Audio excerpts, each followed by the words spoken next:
Hey everyone, welcome back to my channel, True Crime with Jess Rose. Hope you're all okay out there.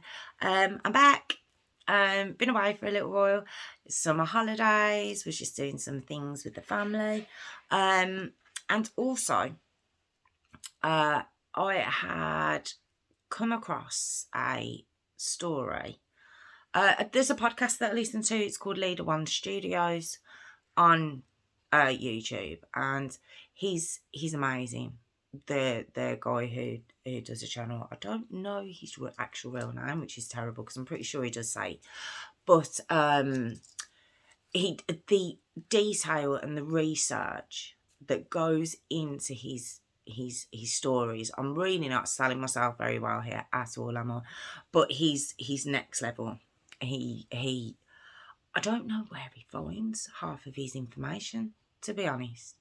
And I do try and look. But, a story that I'll do that could be half an hour, 40 minutes, he will find details that will make a 3-4 hour video. It's crazy.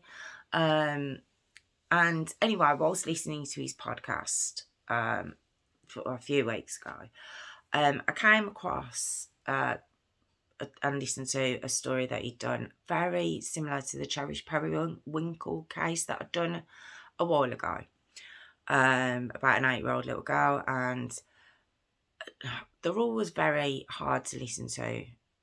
Any stories that I do, but the child cases are obviously, they're worse. They're a lot worse. And I've done some awful child stories. If you've been a subscriber for a while, you would know. I do struggle with those, but the interrogation of the perpetrators online, it's Mark Rafferty, and it just knocked me. That one did. It genuinely did, with the detail he'd been able to find out and the detail he went into telling the story, and I just couldn't shake it. I could not shake it at all, and I just thought, right, okay, we're coming away for a little while. I've got to regroup because it did. It was just, there was something about that one. And even though his interrogations online, he's a coward, he's vile, he behaves like an absolute child in the video. Him and his girlfriend, and just two disgusting pieces of work, for want of a better word. And you don't hear that kind of that information on the interrogation, but like I say, however, Leader One Studios had found out the details they'd found out, it just knocked me, and I just thought, oh, it just always amazes me that there are people that are just so evil out there. When they're doing what they're doing, is it's bad enough, but when it carries on and they follow through with everything, everything, sometimes it just stops me in my tracks to think, how are these people out there? What is their thought process? What is their mentality when this is going on? I just don't understand. Anytime really, but I don't get it. And yeah, I just had to come away for a little while because I just thought it's too much. These people are just, I struggle with it, especially with it being a little girl. So I knew I'd come back, but I just thought, take myself a little away for a little bit, because I don't like to appear too emotional in these videos, and it's not because they don't affect me in any way, and God, you must be, quite hard-nosed or whatever else to do the stories. It's not that. When I first come across any story, any case that I've shared with you, the first initial hearing of it, of course, is very shocking. Then I go back and I'll perhaps watch whatever I've watched again, or I'll listen to something again. Then I'll go away and I'll start finding out more about it, and gradually, you never desensitise to these cases, because like I say, they're real people out there. They could live around you. So you never fully desensitise to it, but I don't want to ever get too emotional on camera, whether it be upset or angry, because I'm just not going to get the information across to you properly. And you're not watching me for that. If you've clicked onto my video, you've watched it because of the story that I've put in the title. You want to know more about that. So yeah, I thought I'd get myself together and start again. So here I am. Okay, so this story, oh god, this one's just as bad saying that. It's the Horrifying Maria Nemeth Story. Don't know if you've heard anything about this. I certainly hadn't. I didn't know about it.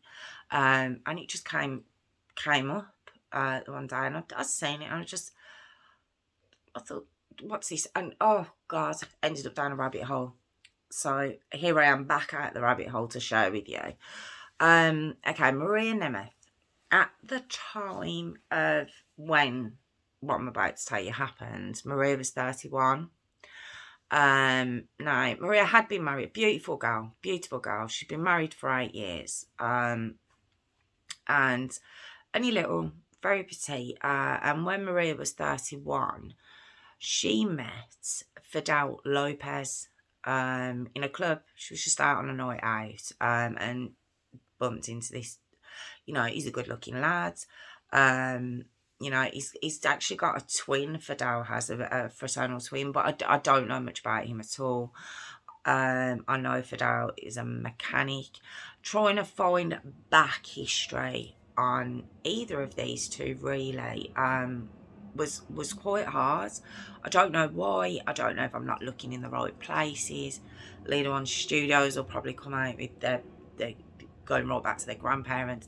But I couldn't find a lot on them pre what happened, other than Fidel had come from Cuba some years beforehand. Now, Fidel had been living with the mother of his 2 children when he met Maria. But he did describe Maria as his true love, even though he had 2 children with someone else. But they started dating. Sorry, just trying to get myself comfortable. They started dating, and it was going well. It was going well. Everyone around them says, they were very much in love. Looked like they had a nice future together. It was all going quite well. They lived with Fidel's parents for a little while. Fidel's mum said to be, a very sweet lady. Church going, just a very quiet, nice lady. And eventually they, I don't know if they rented or bought, but they moved into an apartment in a complex that Maria was working in as a leasing manager. The complex was in Colonnade Residences in Sunrise, Florida. Now, they'd been there for a week, only a week, when at 3:39 a.m, September 20th, 2015, a 911 call was made. Now, it is online, you can hear it for yourself. It was made by Fidel. Now, the calls, I'll be honest, it's quite hard to understand. Fidel has got quite a strong accent still. But you can also tell he's very drunk on the phone. He's very distressed. Just saying that his girlfriend, what she was having trouble breathing. Please come out. But when she was asking the address, he was claiming he didn't know. Going in between confused and not confused. It was a very odd phone call. And then he puts the phone down before he gives any address. So it was all very bizarre. Now, Maria, earlier on, So it had been the 19th of September 2015. She'd made dinner, and they'd gone, her and Fidel had gone to Fidel's parents to have dinner, and, you know, they had a nice evening. Fidel's mum, when asked about it, she says they seemed very much in love and they were having a nice time and there was nothing out of the ordinary. And she just said they seemed very happy. So after dinner, you know, heading back to their apartment, they stopped off at an outdoor. For anyone not watching from England, even some English people I suppose wouldn't know, but an outdoor is it's a liquor store. It's, you know, where you buy beer and alcohol, that kind of thing. And they stopped off there, got a bottle of tequila. You do see the bottle, quite a big bottle of tequila, and they head back to the apartment. You know, I think it's a Saturday night. So they go back. There's not a lot of furniture in the apartment. So there's kind of 2 boxes set up as seats and then a box as a table. And they just start drinking and listening to music on the phone and, you know, just having a nice time. Fidel was very drunk. And, you know, he said Maria also had gotten very drunk. Now, Fidel, he said, I think he said this on the phone. He said they were having sex in the closet. I know. Then Maria had felt sick. And she'd rushed to the bathroom. While she was in the bathroom, he went for a cigarette. When he came back into the bathroom, she was lying down. She was struggling to breathe. He kept doing these impressions. That's what he was doing on the phone. You do hear him doing that. He says he splashed her with some water from the shower, and that wasn't helping. So he then called 999, which is where we were up to the phone call.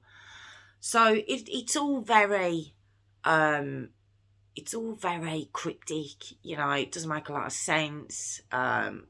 So the police, even though he didn't give the address, they managed to, I think they traced it from the call. You know, the operator obviously felt suspicious enough to send them round. So when the police arrived on the scene, it was horrific when they walked in. And you can see the pictures online.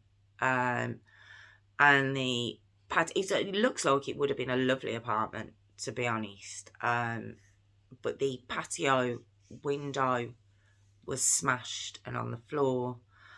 There was holes punched in the walls. The closet door had been ripped off its hinges, just ripped off. So there was obviously a scene of violence as they walked in. But what was even more horrifying was there was blood everywhere. Like I say, these pictures are online. A lot of blood in the closet. A lot of blood kind of spattered around the floor in the living room. And then again, a lot of blood in the bathroom. And when the police went into the bathroom, Maria was lying down, obviously, covered in blood, naked, and obviously not breathing, was completely unconscious. And she was actually pronounced dead at 4:02.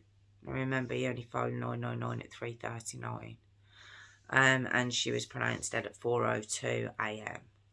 on the 20th of September 2015. And of course, given the site they were looking at, and whilst they're looking at this utter destruction of an apartment, the lead officer notices something on the floor. And he's just so, it couldn't quite make out these bits that were on the floor.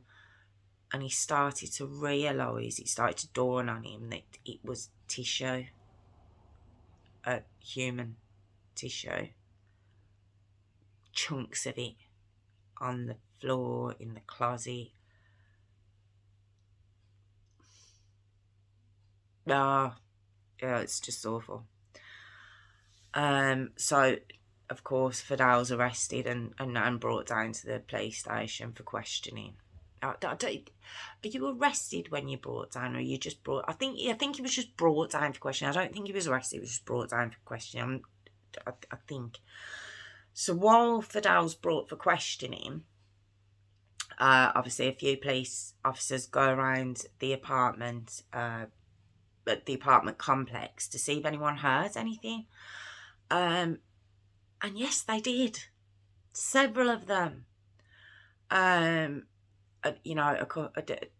One neighbour heard a man screaming. Another neighbour heard just loud noises and banging. The neighbour below them said she heard a bang so loud and heavy that she thought her ceiling fan was going to come through. And apparently all of this went on for 2 hours. And the only person to phone the police was Fidel Lopez himself. What's that about? What? I mean, they never said they heard a girl screaming. They never said. They said it was a male screaming that they heard. But the banging, the screaming, that the fact it went on for 2 hours and no one phoned the police. No one. You weren't curious. Even, if I hear anything outside, I'm like, ooh. I suppose it's a little bit different here to, I suppose if you're in an area where it's something that happens often, maybe it's somewhere, maybe it happened a lot. Maybe they just didn't want to get involved. I just find it really hard to take in that he was the one that phoned the police. It's crazy to me. So Fidel's taken in for questioning. Now, the whole interrogation is about 3 hours long. You can watch. It's online. It is about 3 hours long. I just said that. It's about 3 hours long. And it's the channel is the Law and Crime Network. That's what the channel's called. And yeah, there's the whole interrogation. Then they've got a breakdown of it themselves as well. Very good channel as well. I'm really not helping myself today, am I? But I feel like you have to shout. It'd be nice if in time to come someone could shout me out. That'd be nice. So when he's at the interrogation and stuff, they're very they're quite laid back with him at first, and they're like, come on, tell us what happened. They're kind of pally, and it said this is obviously an interrogation technique. They don't want him to think they're looking at him as doing anything untoward, because Fidel has maintained, apparently at the apartment, and then you see at the beginning of the interrogation, that Maria, it does get quite graphic now, Maria had insisted that they have rough sex, and she had decided she wanted to introduce a bottle into the equation, and apparently they'd gone into the closet to have sex. I don't get that. Why are you in the closet? What? Why would you? Anyway, So he says they were in the closet. And yeah, he introduced this bottle into the equation. She was happy for that to happen. But when he removed the bottle from her, she was bleeding. And the police are like, okay, so was she unconscious then? And he's like, no, she was awake. She was fine. She was happy to go along with it. She wanted this. He said then she kind of said she felt sick and she got up and she went to the bathroom. He says he had got blood on his hands, so he washed his hands and then went out for a cigarette. When he came back in, he had then proceeded to, he kept saying in the interview, his arm. He kept saying that. And you don't pick up on it straight away, because then it goes to the bottle. And then he says his fists. Now, let me just give you a description of Fidel Lopez. This is a big guy. I don't mean overweight. I mean he was a built guy. You know, he wasn't little.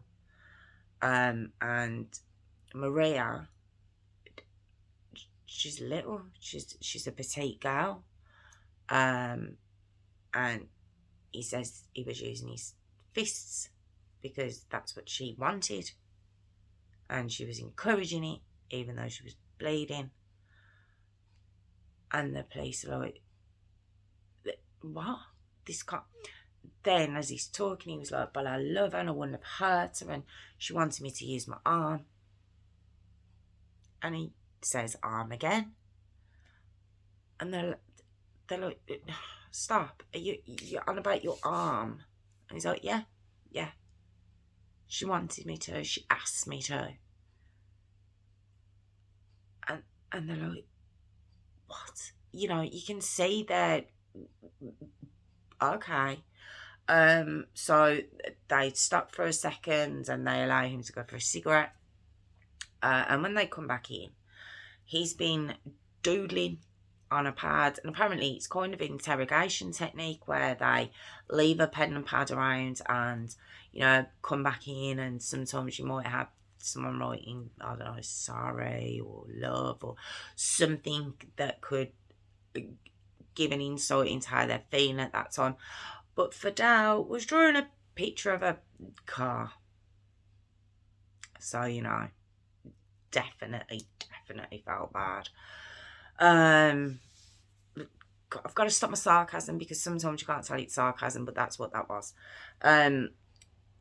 So when they come back in, the medical examiner has had a look at Maria by that point.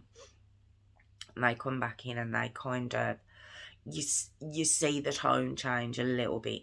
You know, they're still trying to encourage him to come forward on his own, but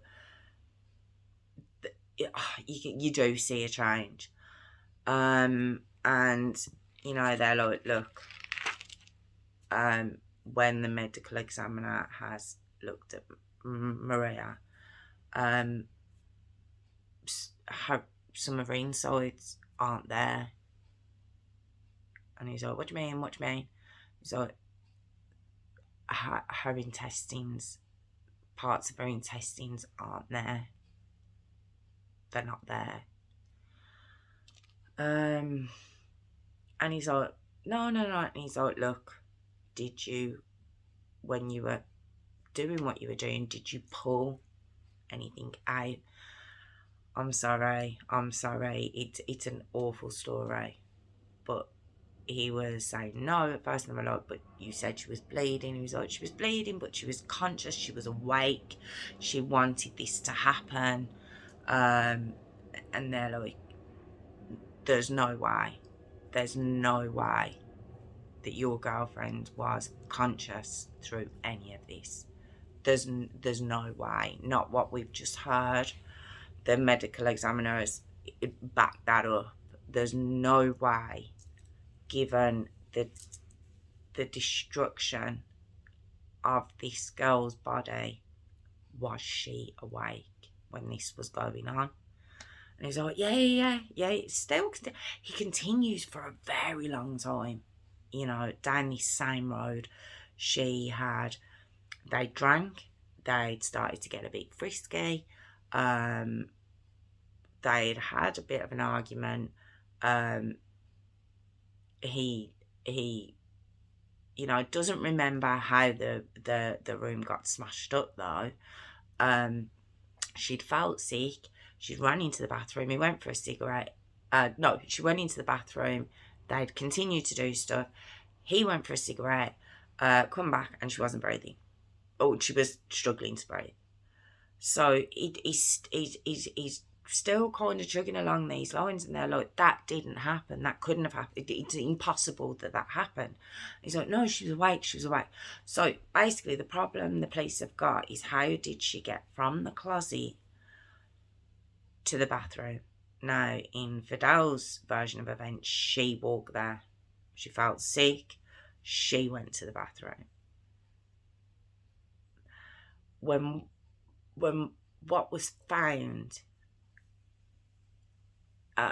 in that apartment and in the closet, there's no way Maria left that closet on her own at all, because her insides, there's part of her insides in the closet. That there's no way, and the blood spattered everywhere. There's no way she physically could have been conscious at any period of time and during that, and certainly she didn't make it across that apartment. To the way I'm describing it, I keep doing this and you haven't seen it, so you don't know what I mean. If you imagine you've got the living room here, and then the closet is here off the living room and the bathroom's here. So she would have had to have, the closet's here, and she would have had to have sort of come across the living room into the bathroom there, because the blood kind of goes. There is blood, but it just didn't make sense. And then the tissue, the chunks of tissue that were found were mainly in the closet. So after a while, when they start to get quite annoyed at him and they're pointing out the obvious, they're like, look at your arm. That's not sexual anymore. That's torture. That's actually what they say. It's torture. And there's no way this girl was awake when this happened. No, it's impossible without her screaming the place down. And we know she wasn't screaming. So she couldn't have been awake. Eventually, we get to what actually happened on that night. Now, they had gone for dinner at Fidel's parents'. They had stopped off with a bottle of tequila. They had gone home to the apartment. They had sat there and began the night drinking. Now, there's the sequence of events, from where I've seen it, it's kind of a little bit muddled up with Fidel. You know, different sources say different, but from what I've gathered, the sequence of events was they were drinking. They began to get frisky. They go into the closet. So she does voluntarily go to the closet, so we believe. And while they were having sex, she cried, well, she shouts out her ex-husband's name twice. And it just sent him off, where he smashed that apartment to bits. Why didn't he just do that and leave? But he didn't. he has come back to the closet. It's believed and hoped that she was unconscious, whether through drink or through whatever Fidel had done,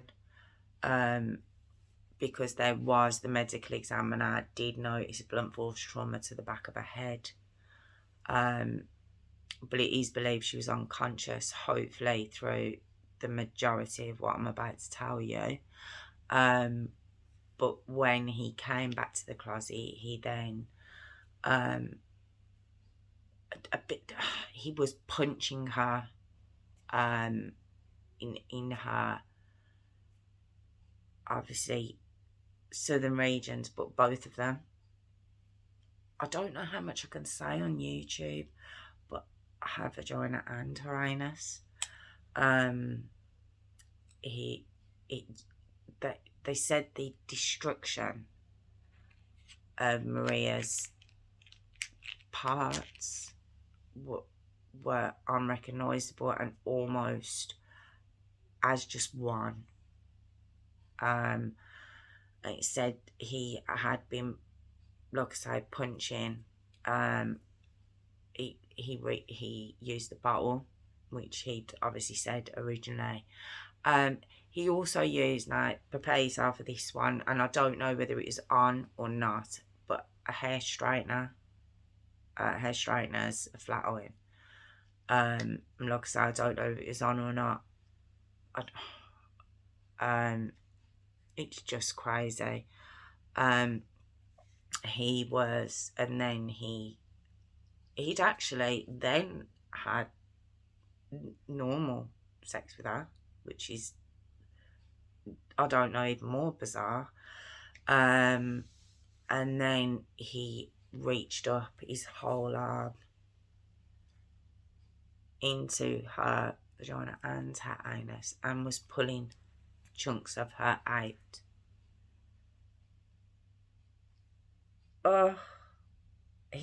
We know this because remember us as the chunks of tissue around the apartment, majority in the closet.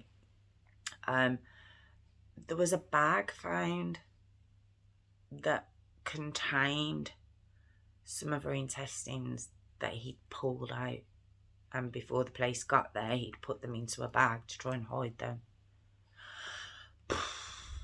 I told you, I did warn you.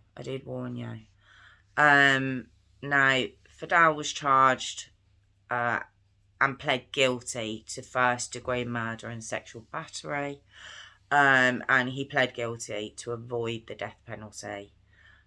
He was sentenced to life in prison, still proclaiming, although he pled guilty, but his mum has stood by him because he's still, although he's saying he did those things, and he does admit the arm and the straighteners and the bottle. He does admit all those by the end of the interrogation, but he still swears she was encouraging it. She wanted him to. She was happy for him to do it. She walked from the closet to the bathroom, and she just suddenly wasn't able to breathe. He still stuck to that version of the story, even though everything goes against that she was ever even conscious through the majority of it. And like I say, his mum is still stuck by him, which is, I don't know what to say. Now, Maria's medical report had actually showed she had had a heavy blow to the back of her head. She did have defensive wounds, which maybe he was attempting to do some of this stuff to her, and when she was trying to defend herself, maybe that's when he hit her on the back of the head. As I said, her vagina and anus were so badly damaged they couldn't be distinguished from each other. Inside the damage inside could only have, that was just the outside. The inside of her was even worse, and the damage could only have happened if he'd have been punching her while he was inside. In the plastic bag, what I referred to earlier, was multiple portions of small bowel and adipose. I'm not too sure what that is. Adipose tissue. The smaller portion ranged from 1/4 inch to 13 inches. And there was 3 longer portions, which was 20 inches to 163, which was 13 foot long.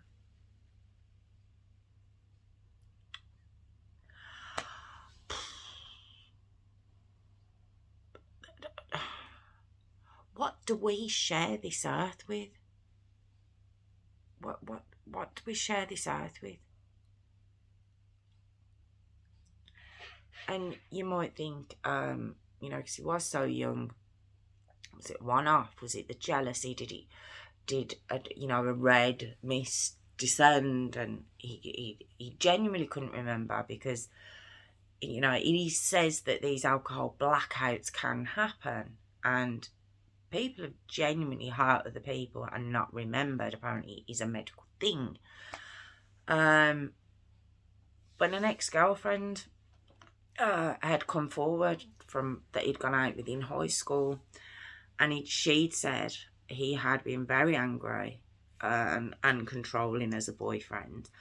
And even though on the interview, the interrogation, he'd said that it was Maria asking him to use these objects, especially the bottle, on her, and that he'd never done that before. And he was quite vanilla when it comes to things, I suppose. His ex-girlfriend actually came into the conversation and basically said, no. He'd asked to put objects in me, and he was my first boyfriend, and basically I didn't know any better. I was a bit scared of him, and I just went along with it. So we know there's so many lies. There's so many lies to his story, and it's just the fact that he's attempted to try and stick to it, but he's pled guilty. But he still can't. There's certain bits of the night that still haven't been cleared up. You might have told, like, I'm kind of, it's a struggle to kind of piece it all together in sequence of events, because he's never really admitted to what he's done. He's admitted to what he did, but switched it up to make himself look as innocent as possible, and still to place a lot of blame on Maria, even though it's been proven there's no way she could have been awake during this torture, as the police officers calls it. There's no other word for it. It's just the fact that he can't, he's never getting out of prison again. Why not just admit what you did and just tell the truth, and because that would drive me mad as a family member, knowing that this had gone on, but not knowing exactly how and why and what happened. And he could do so much as come out. They're quite small details that he just has to admit, and he won't do it. It's that control, isn't it? It's that holding on to the very end, that very little snippet of control. But she says, his ex-girlfriend basically says that she felt that on that night the devil had took him over. And I think she's right. I think she's right. I think the devil did take him over. It must have, because only a real evil person took 2 hours. You know, it wasn't one of these crimes of passion that was you know, an in an instant, and it was done, and it was like, oh my god, what have I done? 2 hours. This went on for, and she wouldn't have even been able to fight for most of it, and he just continued to damage her over and over and over, and yeah, I just think it's an awful story. I mean, I hope he never gets out of prison. You know, he's in prison for life.